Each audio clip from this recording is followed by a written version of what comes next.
Thanks for coming onto this, and I'm sorry I missed you guys in Hong Kong.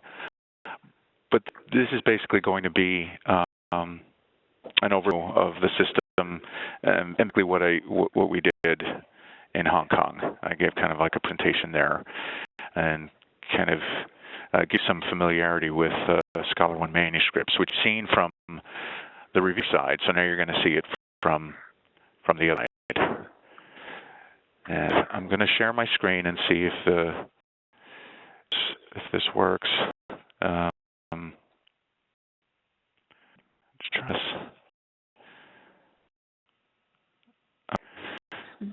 So do the Starship Enterprise. Jen? Yes. Okay. That's my test.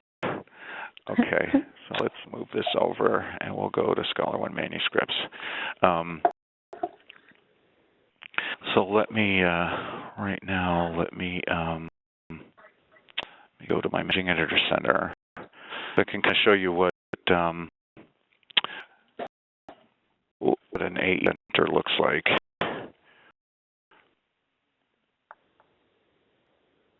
Proxy is Mark Gruber for now. So when you first log in, this is what you'll see when you with the system. You got an Author Center, a Review Center, and your Associate Editor Center. You guys should have those in place already, because I think I gave everybody AE roles in the system, if I'm not mistaken. So the next time you log in, you'll see this. There's no papers in it yet because nothing's been assigned to you at this stage, but getting a new link there upon logging into the system, that's what's there.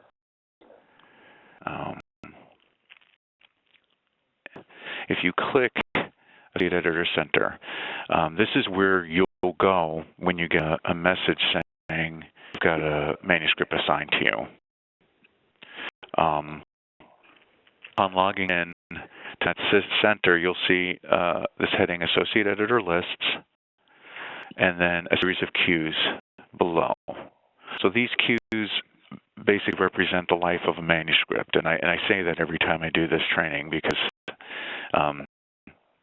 really this is how a manuscript moves through the system, and it moves right down these lists. You get a new submission that's been assigned to you. It'll be in the first queue, awaiting viewer selection. If manuscript here, this would be clickable. Since right now there's nothing here, it's 0, and you can't click on it.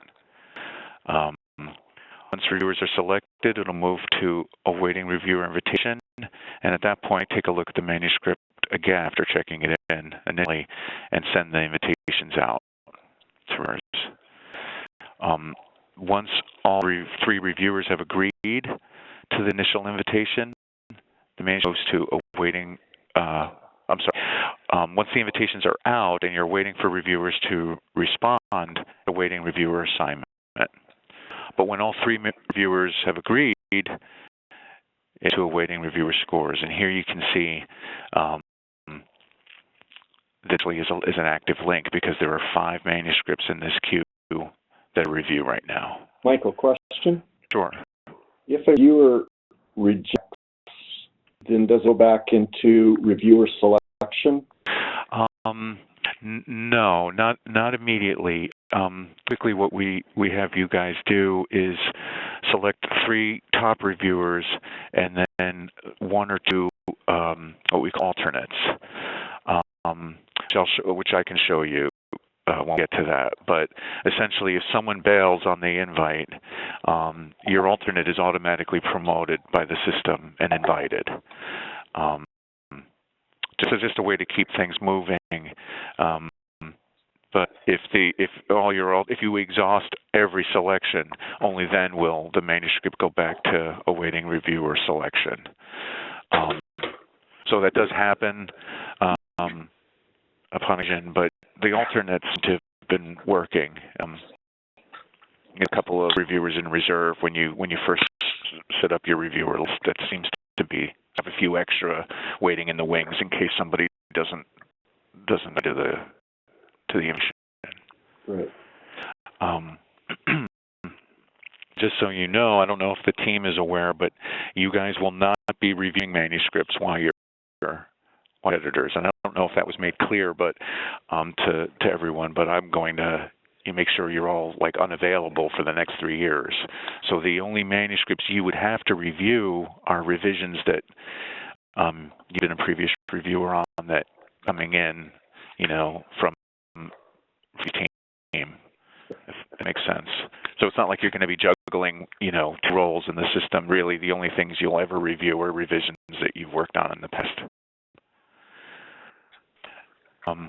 Okay, so awaiting reviewer scores, the papers that are live and under review, and of these 5, 2 of them have reviewers who are overdue.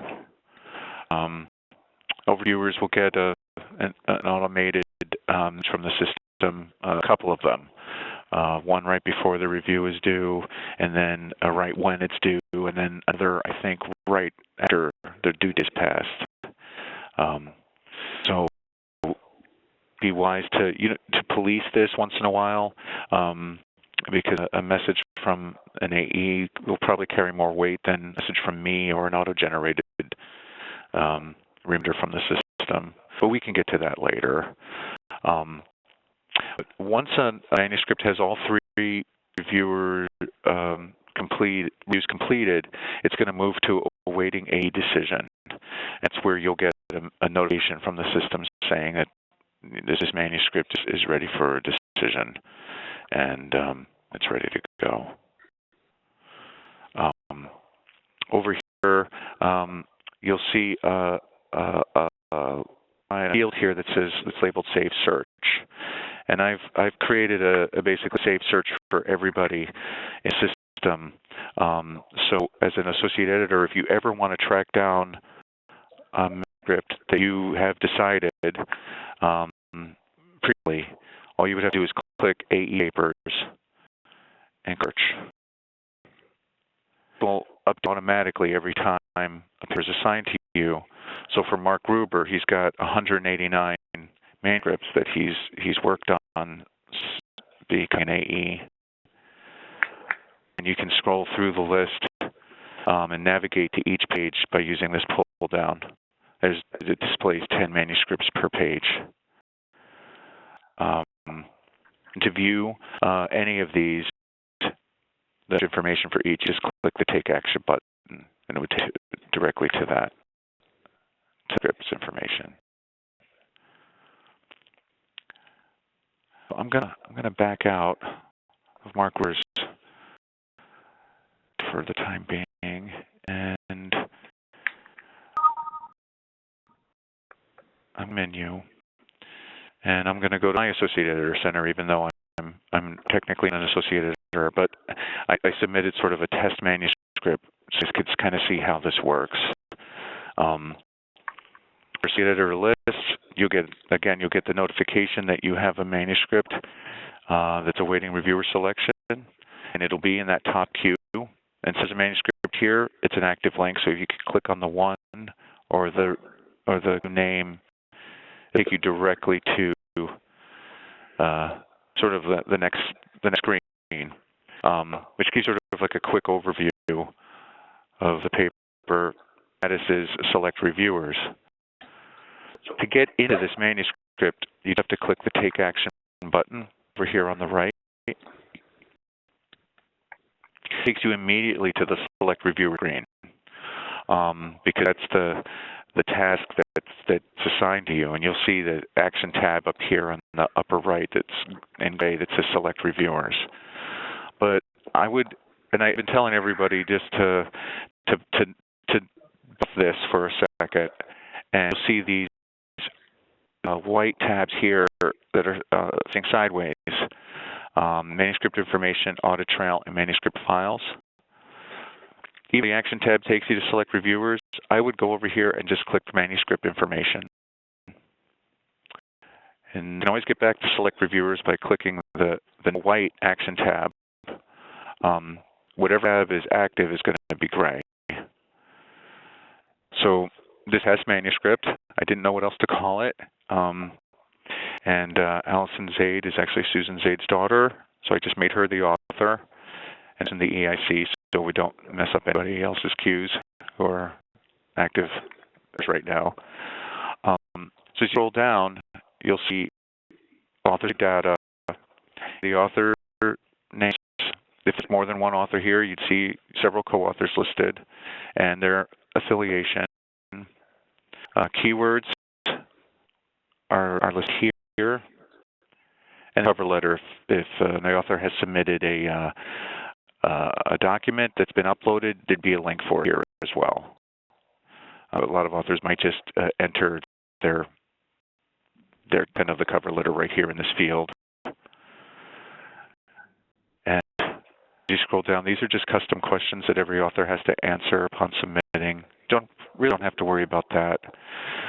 And here's the check score, which Jay and I should handle. You probably don't have to worry about this either. Basically, this is just a plagiarism check. It's at 98% for this manuscript because what I upload is a call for papers. It's a document, and it's posted online somewhere, so it's a huge match. Our goal is 20%.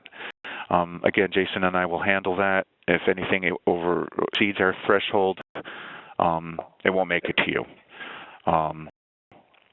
Either desk rejected or desk edited, and fit before you would even see it.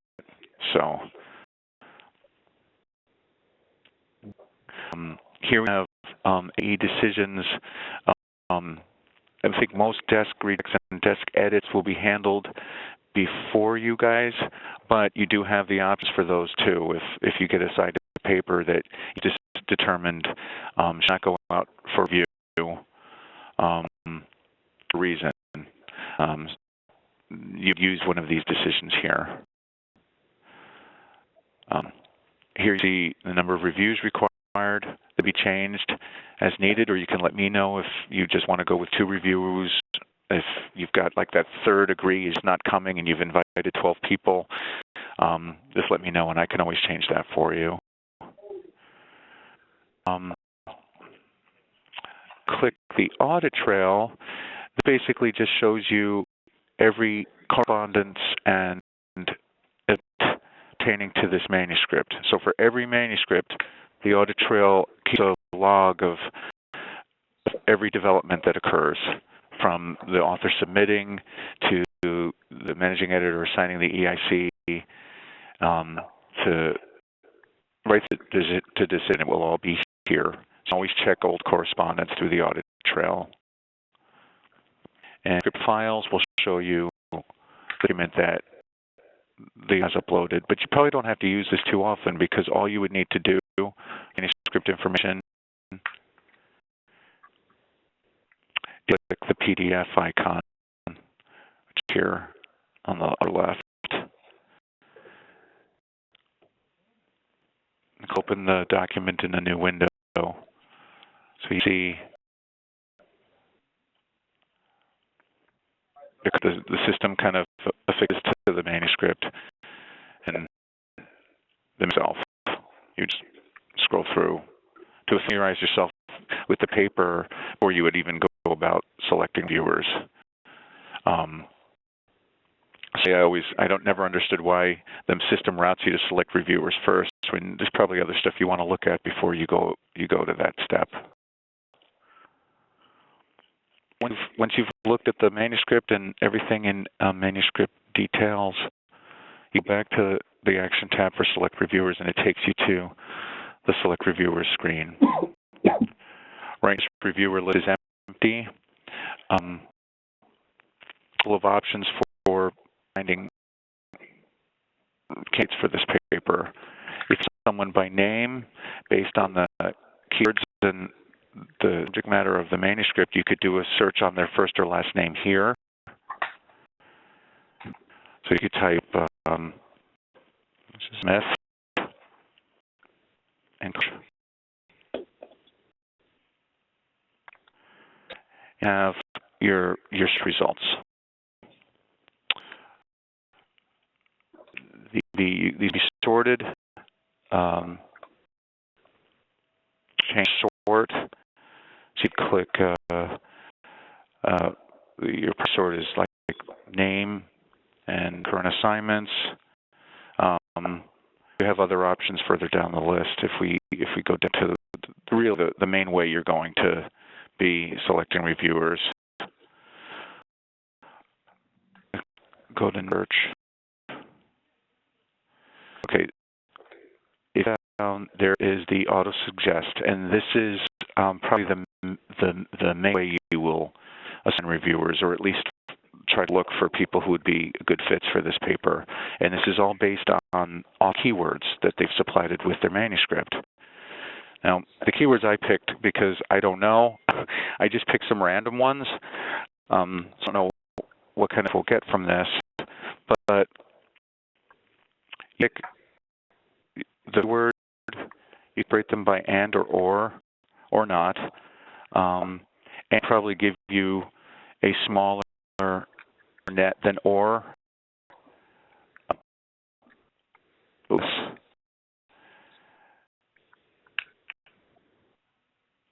And we'll go to this one. What we get, just search when you've selected the keywords. Oh, giving me too huge a so I'll change it back to and.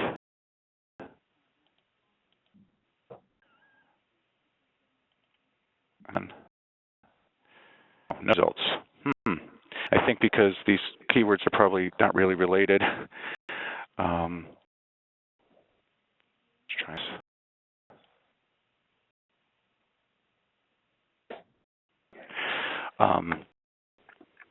Here's, we've got a total of 34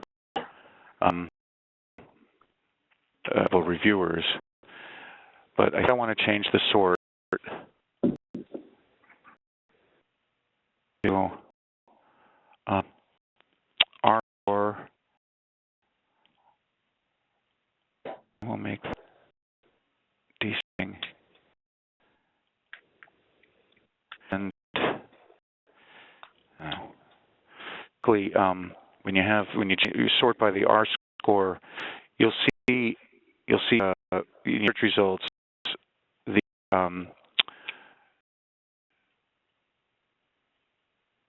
top of the page that give you kind of an idea of that reviewer's workload and history. But I think I need to check my search preferences. So you don't have to worry about this. I'm going to have this in place for you, but okay. And I'm just going to search again so you can see this properly.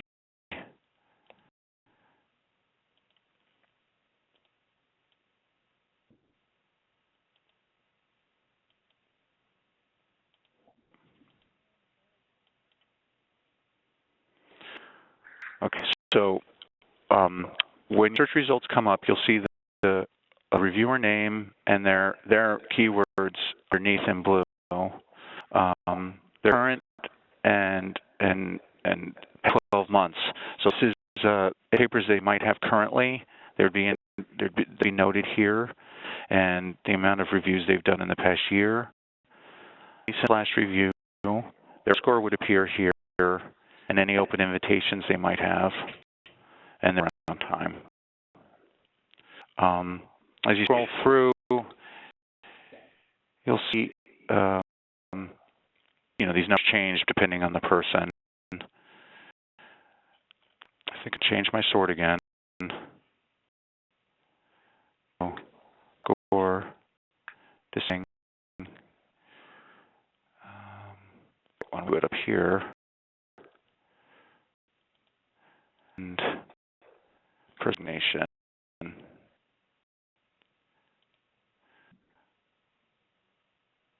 That's this. Okay. So for Charlie Trevor, he has no current assignments, but he's done 5 in the past 12 months. His the days since last review. We try to give them at least like 10 days or more. But if you're really desperate and someone's available, you could tap that person, maybe just send them a quick email, let them know it was happening. Or is 4.02, which is really good, and the turnaround time is 14 days and 2 hours. In green, you see a couple of abbreviations, EBJ and EB. So EJ means that this person was on Jason Colquitt's editorial board, and EG means that this person is on Jerry George's current editorial board. So Jason Shaw, an EB member would say EBJS.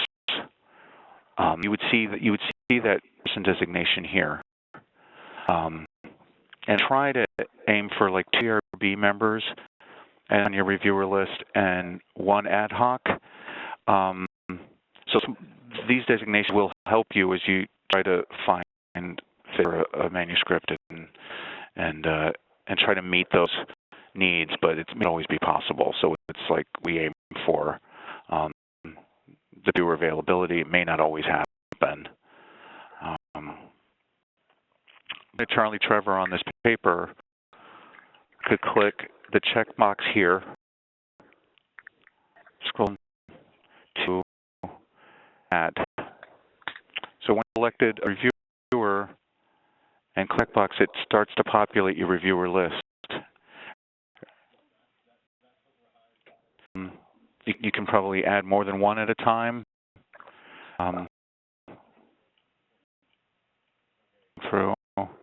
It already has an assignment, so I wouldn't pick this one. We try to doubling up if we can.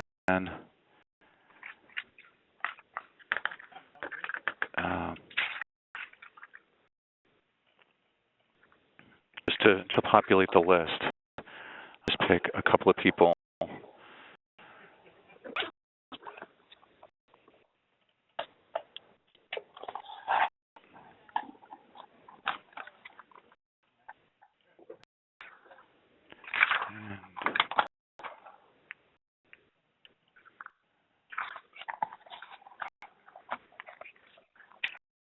Okay, try one. And we'll just add. Now I've got 4 names on this list. You can reorder them as needed by clicking any of these for each. I would hold off on ordering your reviewers until you've gotten the entire list populated. Right now we've got 1, 2, and 3 are my top 3. Number 4, I make alternate 1, and then click Save. So now you got your top 3 reviewers, and you're done. This paper will move to my invite bin, and I'm sending the invitations out. So all you remember is try to stick to reviewers who are available. The problem will be that because we have so many AEs picking reviewers, probably at the same time, a lot of you may be picking names simultaneously. And the system's not going to know that someone else has selected that review. All it knows is if someone's been invited. So it's kind of where I come in. I kind of double check, make sure I'm not inviting the same person twice. Okay. Probably hear from me if that's the case, or I would reshuffle this around on your behalf and try to keep ERB members on there. So depending, we'd probably be in touch if that happens. But once you've got your list populated, hold off on setting anyone as alternate till the very end. That should be the last thing you do. Because if you set somebody as alternates first, and then you decide, oh wait, Charlie Trevor already has a manuscript assigned, I better remove him. If you click remove, which you could, as needed, you can always remove a reviewer. But if you've got an alternate already set, a mail window will pop up saying the system will want to invite that person because you've taken one of your top reviewers off. and it knows that there's 3 required reviews needed to make a decision. So that just that'll create some headaches for you. So waiting a review order, just do your alternates at the end and save. And just set. At that point, this will go to my invite bin and I'll send the invitations out.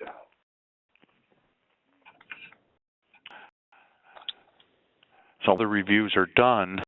And again, you guys are not going to remember all this. This is something that I'm throwing a lot of information at you.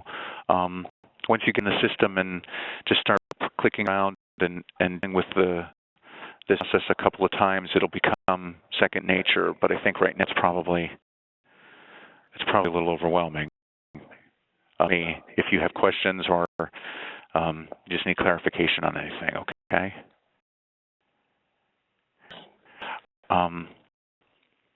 The reviews are in. Again, you'll get a message saying the script is ready for decision. I'm going to do with this one. I'm going to to 0 just so we can show you the make decision. This manuscript to make decision. So here you get the message that the manuscript is awaiting decision. It'll be in your awaiting AE decision queue. Again, it makes you click a take action button and make decision. So obviously, if we had reviews in hand, they would appear here and show you that. Probably another paper. But let me run through the decision types real quick. Accept, conditional accept, revise and resubmit, and so on.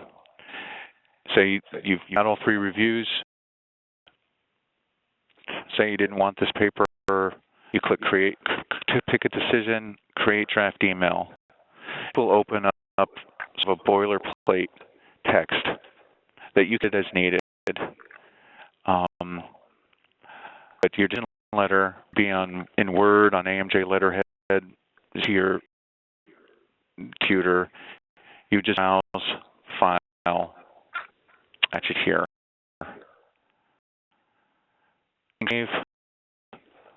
Close the message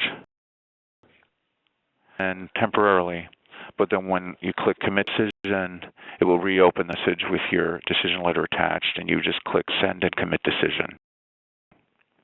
The message out to the author and logs your decision in the system.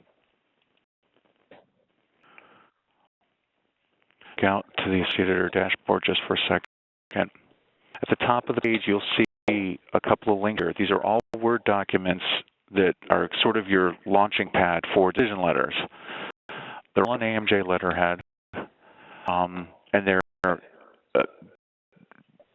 based on the situations: rejection, revision, revision, could accept, and the reject revision.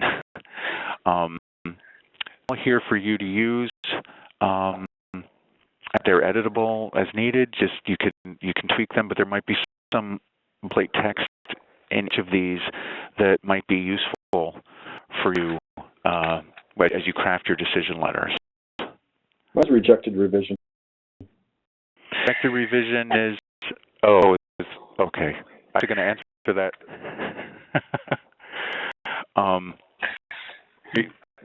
Hopefully, you won't have to use this very often.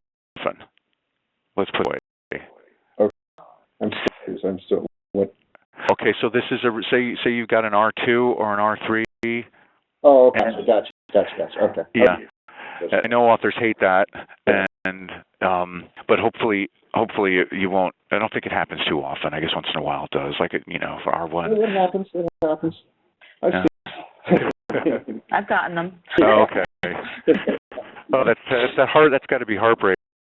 Yeah, I was just trying to block it out of my mind. That's why I didn't know.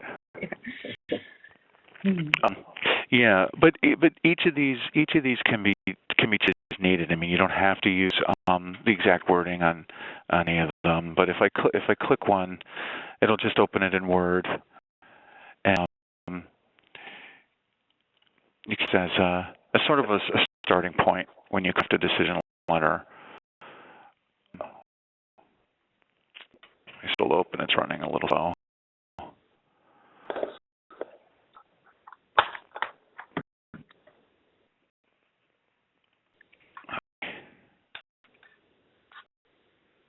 Let's move this over here. Okay. This you can see in yellow stuff that you change some of the boilerplate text you'd want to leave. Down you'll see where you would have copy comments from the reviewers, and I know this is kind of a pain. Match them to the decision letter. There's no we automate this, and this came up in Hong Kong. And I tried to confirm this upon returning, that the system can't really automate this because we're attaching a document to the decision letter instead of having everything embedded in fields within the system. And reviews typically submit a separate document. So it would be a question of opening up those documents, comments under each, so you're appending to the decision letter. Can I ask a question there? Sure. This is probably jumping ahead a little bit, but I remember doing some work for Jason a long time ago where I these letters, I put the reviewer's comment in there. Right. And it wasn't always, reviewer one was not always a reviewer one again in an RR. Do we have to look for that, or will reviewer one always be reviewer one and reviewer two always be reviewer two? Does that make sense? Yeah. Let me just minimize this for a second, and let me bounce back out. Yeah, this was a point of confusion, but I think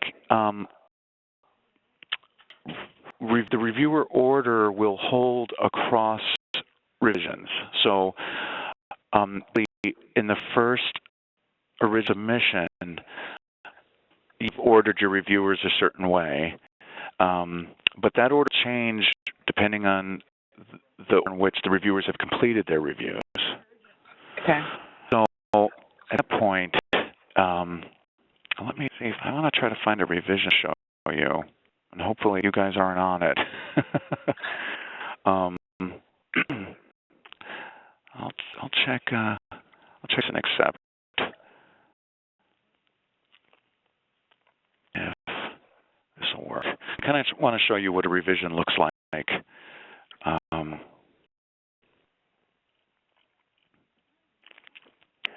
So for this manuscript revision, it's an R2, and you'll see a section under manuscript information called version history.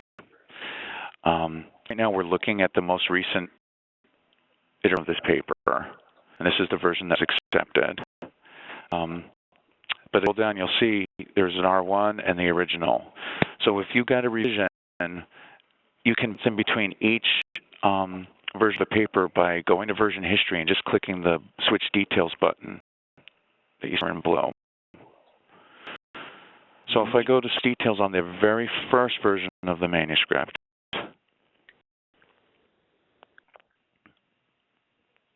look at the reviewer list.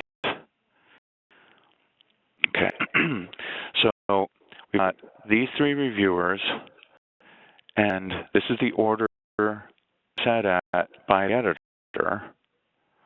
However, reviews were completed in a different order. So under in the fourth column in the list that says history, you'll see it says number and decision letter. Incidentally, this guy is still number one. It matches the order that the editor set, but changed. So this guy his review last, so he's reviewer number 3, and this guy is reviewer number 2, even though he was reviewer number 3 in the editor's list. So for revision, this is something you would always have to look out for, and you see this number on original manuscripts too, because the reviewers will most likely not complete the review in the same order you've set them as. the system will number them this way. So what was happening with Jason's team, they're looking at this order, ending this. So what they were seeing was that this kept changing on them. Yeah. When in fact it's really just this hold across us versions of the paper. So you just have to look at number and decision letter. Okay, so when great. Thank you. No problem. So when you're writing your decision letter, just go to these numbers here. And this is based on the first round. Yeah. Okay, and that will hold through subsequent rounds, correct? Yeah. Okay. So let's just take a note of this. It's Hyatt, Johnson, and Galiskiewicz. Yeah, we're with it. Yeah. Okay. Hyatt, Johnson, Galiskiewicz. So let's go back and let's click on next round.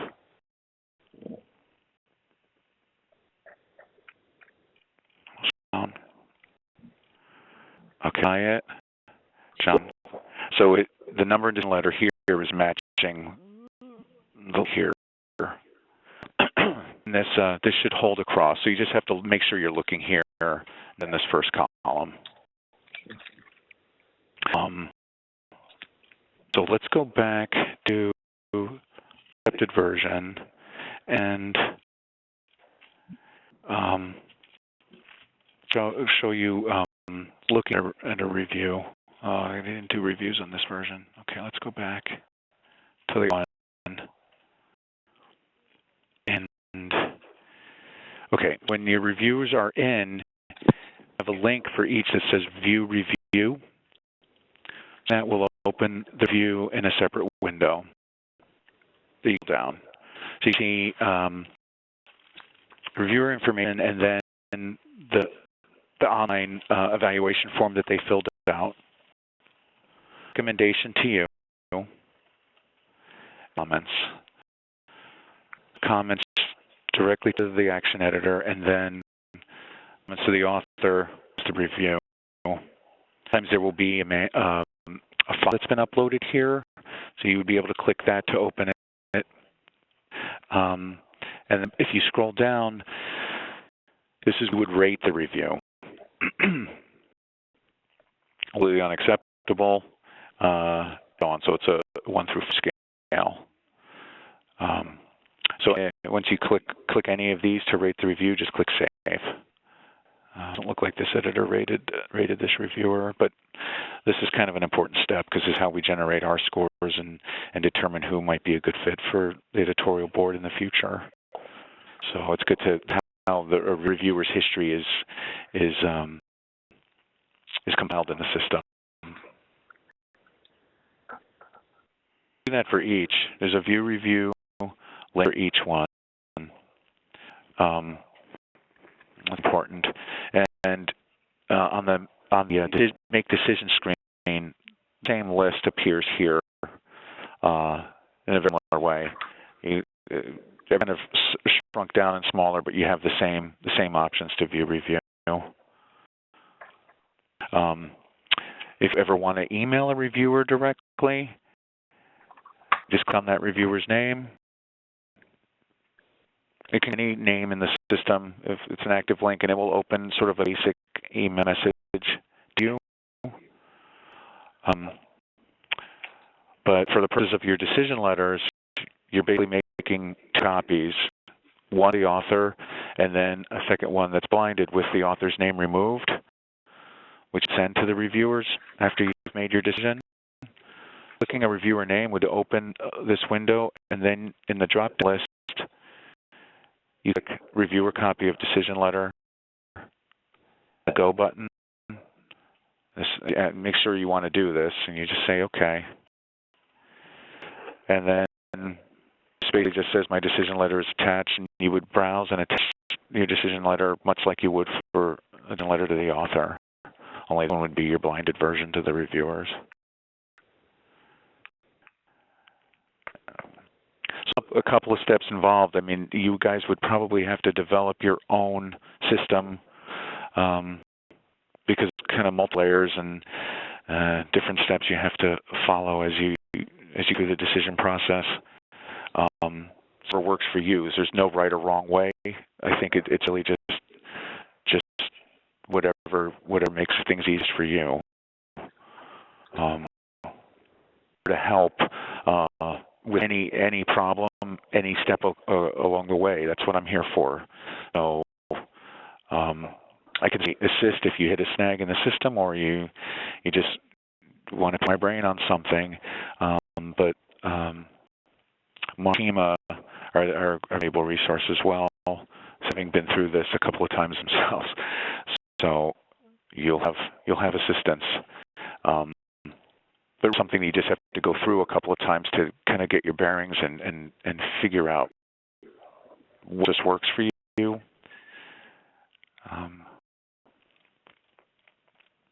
Basically it. If we go back to the main menu, let's go back to the Associate Editor Center. Papers you've decided, any new papers that get assigned to you, again, all will be in your search. Which, again, when you click this, it'll just say AE Papers, and you click and will open it.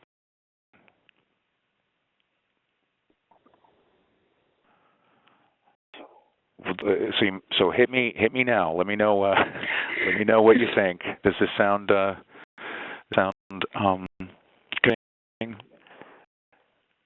Or Just firm. Okay.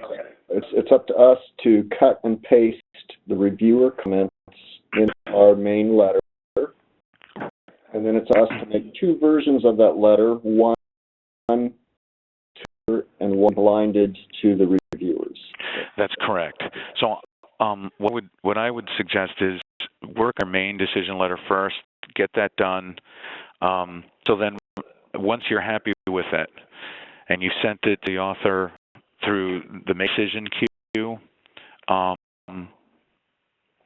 if I would worry about going to your computer, taking the author name off it, and saving it as your reviewer copy. I think that would just be easiest, just because you can access that reviewer list anytime, and clicking on that reviewer name will open a window for the reviewer email. You're not juggling the two files side by side and maybe getting confused which one to attach where. I could see mistakes being made. Yeah. I'm sure I've gotten one with the author once in history. I don't know about you. Yeah. As a reviewer, I've seen it once. So that does happen? I've done once in all my reviews. But I guess it happened once. Yeah. It's rare, but it does happen, and when in that case, and listen, it's not the end of the world. Just email me, and I don't know, I'll try to figure something out, or I don't think it's a thing, but it does happen, I guess, upon occasion. So it's easy to get confused.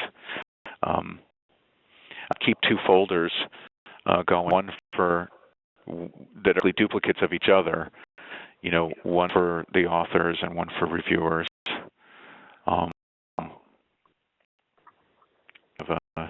You'd have a list of you've decided sort of in your computer anytime you wanted to go and take it. I've got this is kind of crazy because I've got a pretty big papers, and I've got them broken down by years, and then got unassigned, which is manuscripts that a lot of these files are empty now because these papers have been published. But I just kind of up a folder with the last 6 digits of the manuscript ID, and that's kind of what I use to track down papers in the future when they get assigned to an issue and whatnot. So you could kind of do something similar, and just break it down by year for the rest of your term. And with the folder, you could say, subfolders for decision letters. Mm-hmm. That's enough.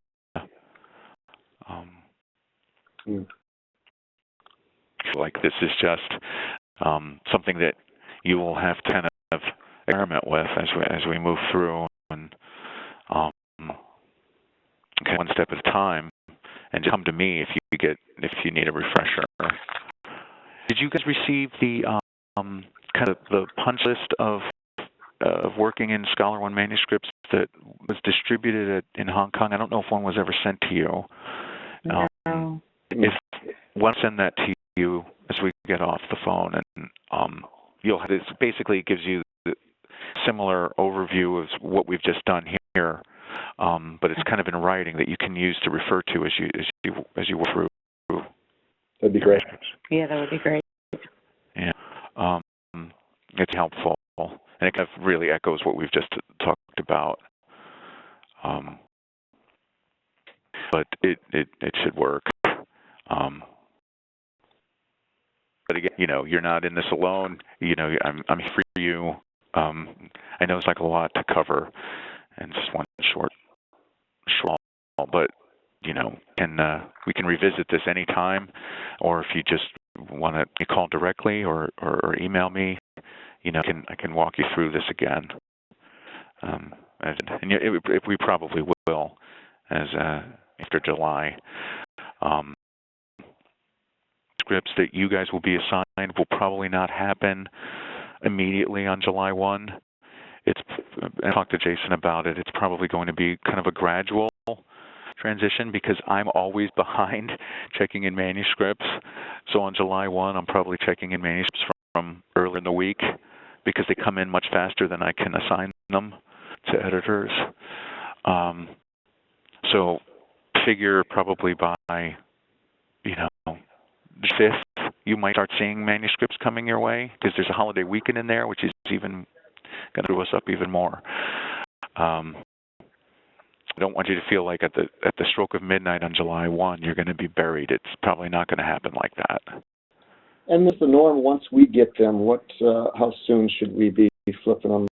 How soon should we assigning reviewers and such? What's the expectation? Once your manuscript's been assigned to you, I think you've got like a week to 10 days, something like that.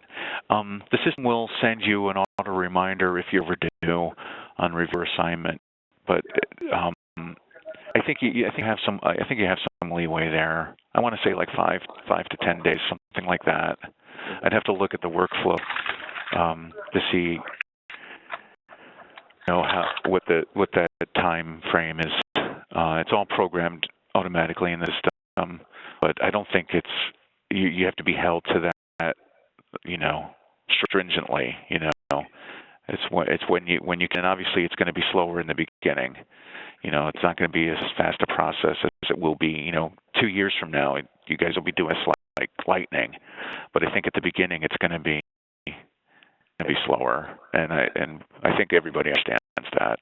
So I don't want you guys to feel pressured out of the gate.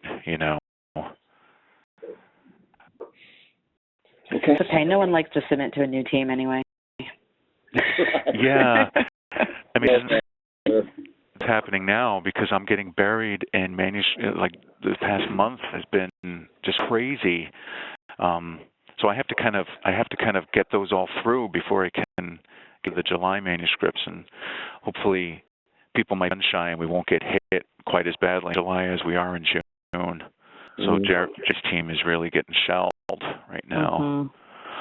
That's why I've been running behind, and with the corporate relocation we just did, we were down. The internet was down for a couple of days, so it made me even more be under the gun to try to get caught up.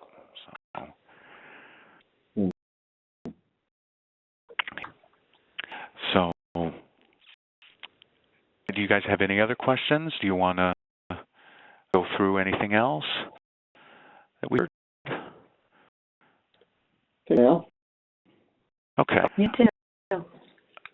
I think we're recording this session, so I can share the recording with you and the rest of the team once it's finalized. I think I don't know if it's immediate, but the link available within WebEx that I should be able to email to everyone, depending on how this one went. I don't know. I feel like I'm just kind of babbling half the time. So That's good. Thank you. All right. Well, thanks a lot for taking the time on this. And again, no worries, we'll get there. Thank you. Thank you, Michael. Right. In touch. Okay, thanks. Okay. Bye Bye. now.